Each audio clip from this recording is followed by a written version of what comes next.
Un fiasco, un désastre, un revers, un échec, une bêtise, une humiliation. Les mots me manquent pour qualifier le bilan de Tebboune en ce qui concerne la gestion des relations entre l'Algérie et la France, et notamment en ce qui concerne le délicat, ou celui qu'on doit aujourd'hui présenter comme étant un délicat dossier alors qu'il n'aurait jamais dû exister en tant que dossier, à savoir l'affaire Ahmed DZ.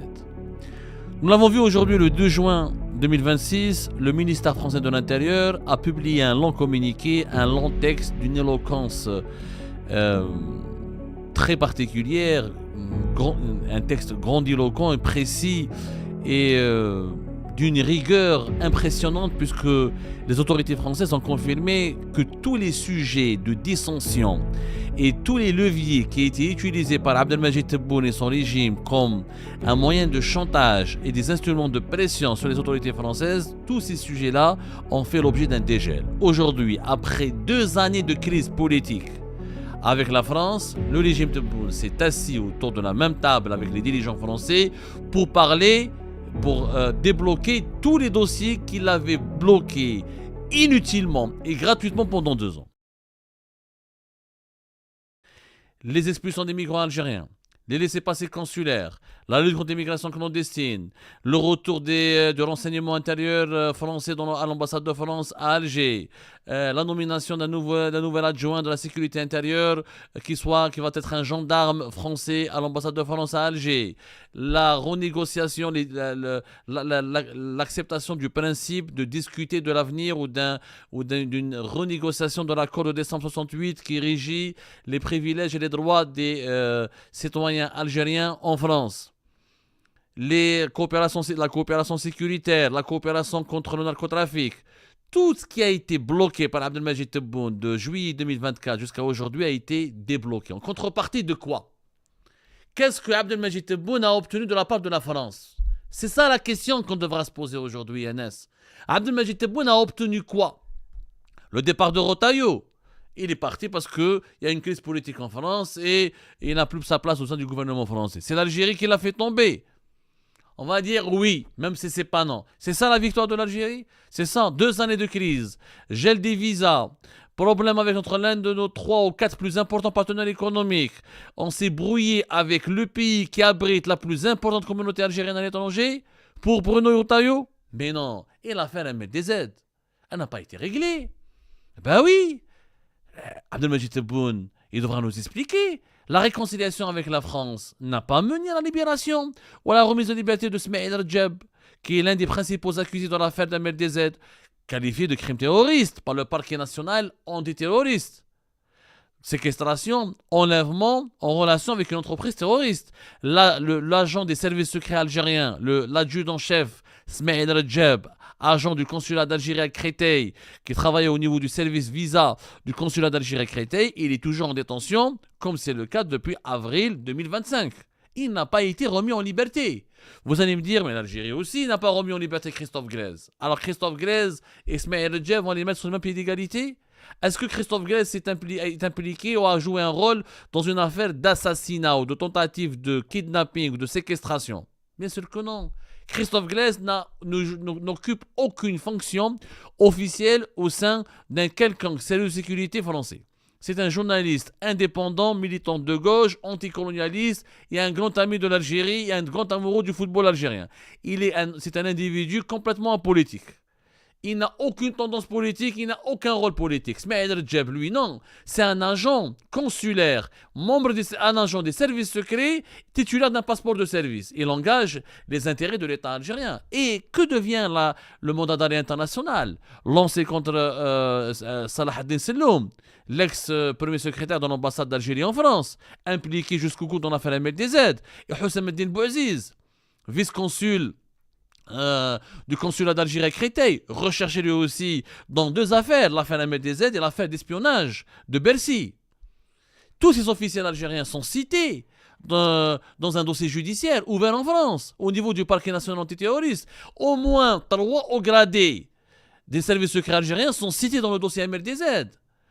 Général Major Mahna Djebbar, le colonel Mouad et l'actuel patron de la DDSE, le général Fethi Moussaoui. Ils sont cités noir sur blanc. Et au final, Si Abdelmajid Tebboune devra juste réfléchir 2 secondes. Vu ce qu'il a fait depuis 2020-2021, depuis son arrivée au pouvoir, et sa politique brutale, méchante, et le chantage qu'il exerçait contre la France, toujours à cause des opposants et des activistes qui vivent sur le sol français. Le bilan de sa politique, finalement, c'est quoi? Finalement, MLDZ devra dire merci à Tebboune. Si on regarde de près, pour MLDZ, Tebboune est un cadeau. Et je le dis, attention, de façon ironique, tout en prenant garde, et je prends la précaution de respecter naturellement le sentiment de dignité d'MLDZ, parce qu'MLDZ, qu'on le veuille ou non, qu'on l'aime ou on ne l'aime pas, c'est pas ça le problème. Mais est-ce qu'on a le droit de le tuer, kidnapper, le séquestrer, programmer son assassinat, faire appel, recruter des gangsters, comme ça a été prouvé par la justice française? Ça a été prouvé. Hier, on a bien vu qu'il y a eu une réconciliation, un début d'une réconciliation des dirigeants algériens avec les dirigeants français. Ça veut dire que les dirigeants algériens n'ont pas attendu, n'ont pas conditionné la réconciliation avec la France avec la fin de l'affaire MLDZ, qui n'est pas terminée. Smaïl Redjeb n'est pas remis en liberté et l'instruction est toujours en cours et le mandat d'arrêt international n'a pas été retiré par la justice française. Donc les dirigeants algériens n'ont rien pu obtenir de la part de la France. Absolument rien. Mieux encore, Tebboune, MLDZ devra le remercier. Avant Tebboune, MLDZ était quoi? Était un migrant clandestin en France. Il n'avait même pas de papier, MLDZ, le pauvre MLDZ. Avant Tebboune, MLDZ n'avait aucun statut en France. C'est grâce à Tebboune qu'MLDZ est devenu réfugié politique en 2023. Comment il est devenu réfugié politique? Parce que l'Algérie, de Tebboune, l'a emmerdé, 7 mandats d'arrêt internationaux, des menaces, une campagne médiatique, classement, on l'a classé terroriste sur la liste des individus, des entités classées comme terroristes ou considérées comme terroristes par l'État algérien. On a fait de MLDZ un héros aux yeux des autorités françaises. Alors qu'Emmanuel Macron n'a jamais entendu parler d'MLDZ. Le ministre de la Justice français n'a jamais entendu parler d'MLDZ. Le dernier des juges en France ne connaissait même pas l'existence d'MLDZ. Eh bien, grâce à la diabolisation excessive, grâce au vocabulaire méchant, grâce aux insultes, aux invectives qui ont été adoptées officiellement par l'État algérien contre MLDZ, traité de terroriste, traité de voyou, d'énergumène, de délinquant, la France a fini par lui donner des papiers. Il était clandestin, il était en situation irrégulière. Grâce à Tebboune qu'il a obtenu ses papiers. S'il n'a pas été visé par une campagne méchante et de diabolisation permanente et une campagne d'une méchanceté machiavélique, et s'il n'a pas été menacé ou exposé à des menaces, la France n'aurait jamais autorisé MLDZ à obtenir le statut de réfugié politique. Il était d'abord migrant en Allemagne. Il aurait fallu qu'il retourne en Allemagne et demander et faire toute une longue procédure. Grâce à Tebboune, il a obtenu avec une rapidité déconcertante le statut de réfugié politique. Pourquoi? Parce que Tebboune a fait de lui une cible prioritaire d'un régime autoritaire dictatorial. Parce que Tebboune voulait le faire taire. Ensuite, il a voulu le faire disparaître. Et après l'affaire MLDZ d'avril 2024. Non seulement MLDZ il est en vie, et Dieu merci, on lui souhaite d'ailleurs on lui souhaite une très longue vie, et non seulement cette opération était un ratage monumental, ce qui démontre l'amateurisme consternant de l'appareil sécuritaire du régime Tebboune.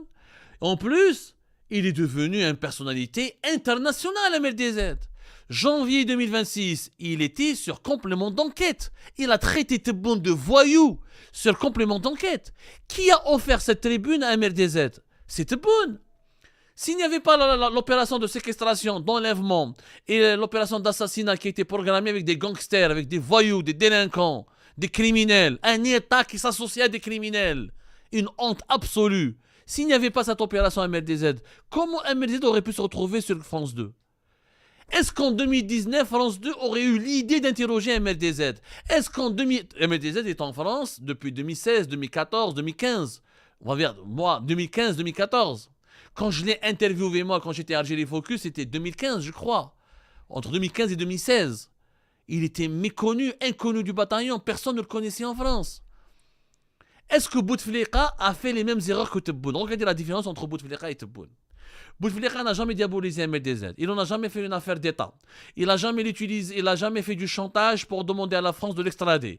Il n'a jamais abordé son nom ou son dossier dans les discussions bilatérales ou les échanges officiels ou officieux. Il n'en a jamais fait une affaire d'État. Tebboune, il a fait de MLDZ une affaire d'État. Ça lui a permis à quoi? Ça a permis à MLDZ d'obtenir les papiers, d'être médiatisé, de se faire connaître. Et aujourd'hui, demain, aujourd'hui, MLDZ peut demander quasiment la nationalité française. Il est éligible à la nationalité française. Parce que quand on est réfugié politique en France, on peut demander la nationalité française dès la première année.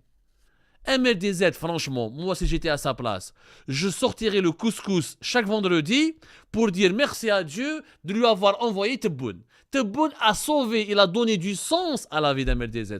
Et je le dis avec beaucoup d'ironie, et je m'excuse auprès d'MLDZ si ça va l'offusquer ou si ça va l'indigner, parce que quand même, Tebboune a voulu l'éliminer. Quand même, c'est pas un sujet à prendre avec beaucoup de légèreté, mais sur le plan politique, le plan symbolique, MLDZ, il a tout gagné avec Tebboune. Il a tout gagné. Il a obtenu une reconnaissance internationale, une médiatisation internationale. Il a obtenu un statut, celui de réfugié. Et il est devenu une figure politique. Avec une simple page Facebook, tu deviens l'invité principal de Complément d'enquête. Complément d'enquête, ils ont mis à l'écart un historien, Benjamin Stora, pour donner le maximum de temps de parole à MLDZ. Grâce à qui? Ou à cause de qui? C'est selon notre appartenance, selon le clan ou selon le point de vue qu'on veut adopter pour décrypter cette triste affaire. C'est grâce et à cause de Tebboune. Si Tebboune s'en est pas pris violemment à MLDZ, s'il n'en a pas fait de lui une cible prioritaire, un ennemi qu'il faut abattre de façon quoi que ça coûte, quoi qu'il en coûte, quoi qu'il arrive. Si l'on n'a pas fait une affaire d'État, encore une fois, MLDZ aurait été toujours condamné à rester dans l'anonymat des réseaux sociaux. C'est Tebboune qui l'a sorti de l'anonymat des réseaux sociaux pour lui donner un statut, une réputation et des armes qui ont permis à MLDZ de s'imposer comme un acteur politique aujourd'hui, un acteur médiatique. Vous allez voir quand le procès MLDZ sera programmé au niveau du tribunal judiciaire de Paris d'ici une année. Vous allez voir, il y aura les médias internationaux. L'AFP parle d'MLDZ. Le Monde, Le Figaro, France 2, des médias internationaux, des médias anglo-saxons. Il est devenu une figure médiatique ultra connue. Alors qu'à l'époque de Bouteflika, c'était un activiste, un cyberactiviste qui dérange, qui inquiète, qui emmerde, qui était contesté, qui était controversé, qui était sulfureux, qui était désapprouvé peut-être, oui. Mais aujourd'hui, c'est fini. MLDZ, ce n'est pas le simple administrateur d'une page Facebook. C'est une figure médiatique qui s'est permis le luxe de traiter le président de la République démocratique et populaire algérienne de voyous sur le service public de l'État français, sur la chaîne publique de l'État français qui est France 2, l'une des télévisions européennes les plus regardées de tout le continent européen. Grâce à qui?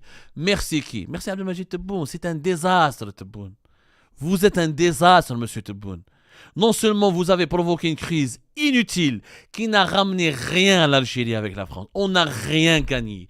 On a juste alimenté l'algérophobie, le sentiment anti-algérien. On a permis à Bruno Retailleau de gagner les élections du parti pour les pubs, d'être le patron de la droite historique française. On a alimenté l'extrême droite française. On a bloqué les cartes de séjour de plusieurs milliers d'Algériennes et d'Algériens. On a créé... Les Algériennes et les Algériens n'ont jamais été aussi critiqués, aussi insultés, aussi mal vus en France qu'à l'époque du régime Tebboune. Et cerise sur le gâteau, l'affaire MLDZ, où un simple blogueur activiste qui n'a jamais été pris au sérieux par les autorités françaises, qui n'était même pas connu des autorités françaises, il est devenu aujourd'hui un acteur politique et un agent et une personnalité influente. Ce n'est plus un influenceur MLDZ, c'est une personnalité influente. C'est le régime Tebboune qui l'a fabriqué et qui lui a permis d'arriver jusqu'au plus haut sommet de l'influence politique et plus uniquement de l'influence sur les réseaux sociaux. Et MLDZ va hanter pendant longtemps Abdelmajid Tebboune. Parce que dans ce dossier, il faut le reconnaître, il a totalement merdé. Abdelmajid Tebboune, qui ne va jamais se remettre en cause, j'en suis sûr. Et ce n'est pas cette émission qui va l'aider à se remettre en cause. Mais peut-être cette émission On va au moins essayer de provoquer un déclic en lui avant de dormir la nuit. Monsieur Tebboune, avant de dormir, avant de fermer vos yeux, posez-vous la question suivante. Et ben voilà les amis, c'est la fin de cette vidéo. Je vous remercie comme d'habitude pour avoir suivi jusqu'à la fin. N'oubliez pas de nous laisser vos commentaires et vos réactions sur cette vidéo et de vous abonner à la chaîne si vous n'êtes pas encore abonné. Donc voilà, ça fait vraiment plaisir de voir vos commentaires et vos réactions et vos discussions sur la section des commentaires. C'est très intéressant et je vous prie toujours de garder le respect et un petit peu la bonne ambiance pour tout le monde. Donc voilà, merci beaucoup et à la prochaine dans une nouvelle vidéo. Au revoir.